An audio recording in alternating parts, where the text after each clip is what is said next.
आई सबे आप लोग के एगो पूर्वी सुनाओ तनी। बहुत ही प्यारा गीत बा। और छोरा लारी काई बुद्धि हो छोरा लारी काई बुद्धि और भैलू अब सयान बबुनी खूटा चिन्ह हो रनिया खूटा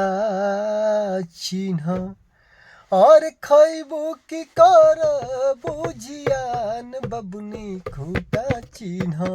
खैबू की कर बुझियान बबुनी खूटा चिन्ह रहलू नदान जबले खुद लागे सरम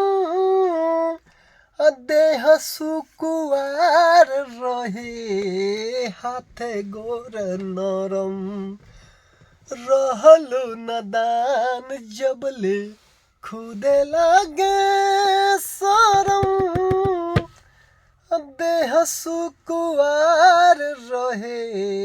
हाथे गोर नरम अकिल बुद्धि तन को तोहरा अकिल बुद्धि तन को तोहरा कुछ के न ज्ञान बबुनी खूटा चिन्ह हो रनिया खूटा चिन्ह और खैबू की कर बुझियान बबुनी खूटा चिन्ह खैबू की कर बुझियान बबुनी खूटा चिन्ह।